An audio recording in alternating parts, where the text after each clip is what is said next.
Ganahan ba kay imong talong dagko, hamis ug daghang bunga? So lantawa lang na video ug human na sumayong adlaw mga ka-idol ug hinaot pagmalipayon ra ka. So padayon lang ha sa imong pagpaningkamot para makabot ang imong mga pangandoy. So kaybaw ko kaya ra na nimo ug direta karon diri sa akong talungan. So akong itudlo sa inyo kung unsaon ang paghatag og abono mga ka-idol para dili masayang ang inyong gihatag nga abono sa inyong mga gulay. So muna ni update sa atong talong mga ka-idol, daghan jud kay siya og bunga mga ka-idol kung inyong makita diha. So namungingi gyud sa bunga atong talong mga ka-idol.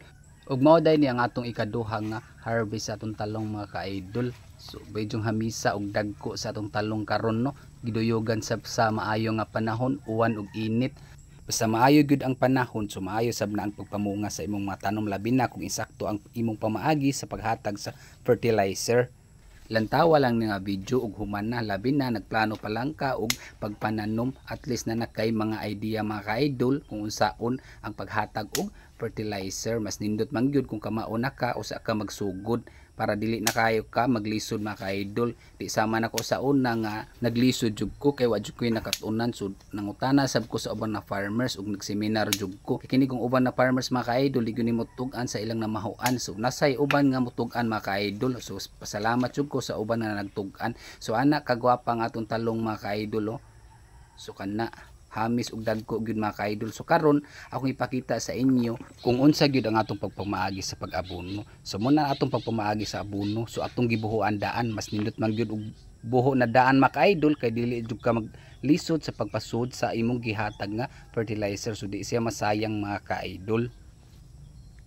So inaniya paghatag og abono mga ka-idol. So ako ipakita sa inyo ha para direkta makaon o makonsumo sa inyong tanom ang inyong gihatag na fertilizer. So dili siya masayang mga ka-idol. So ana ang pamaagi sa paghatag ninyo og fertilizer mga ka-idol. So inyo jung buhuan mga ka-idol para diri niyo ibutang ang inyong fertilizer. Pwede ra direct. So pwede sab hinubig kay ana mo guni mga ka-idol kung panahon sa ting-uwan mas maayo direct lang nga fertilizer. Kung panahon sa ting-init mas maayo sab tinubigon nimo para largo makonsumo sa atong tanom mga ka-idol. So mas maayo sab mga ka-idol diri ra gyud nimo ibutang sa distansya para malikayan sab nimo ang pagkadaot sa imong tanom no. Kay kung ari nimo guot posibilidad masunog sa fertilizer, mas maayo diri sa distansya. So ana ra gyud ang pamaagi mga ka-idol para mas healthy ang imong tanom no na damo og bunga. So tanawa daghang kay bunga no. So imong kitahon mga ka-idol pila ka buok ang bunga nani sa sobrang napuo mga ka-idol sa usa lang kapunuan no. Tanawa namungingi mga ka-idol, napay mga buwak, napay mga gagmay diri. So ana ka healthy ang atong tanom. Ay jud sa mo pag salig sa synthetic fertilizer, pagbutang gyud mo organic mga ka-idol no. Kay para healthy ug nindot jud ang inyong tanom mga ka-idol. Kay ang organic mo mga ka-idol is permanent fertilizer, so dugay jud siya mawa sa yuta. So naagyo siya kanunay kaysa synthetic. So gahapon naghatag tag fertilizer sige mag-uwan. So complete lang mga ka-idol. So direct lang nato kasi man lagi uwan. So mahilis ra na siya mga ka-idol na.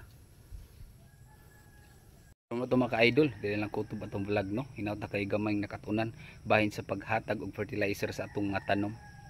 So muna to, daghang salamat og amping mo tanan kay mag-harvest pa ta para maninda para makakaagi og kwarta. So muna to, daghang salamat. Bye bye.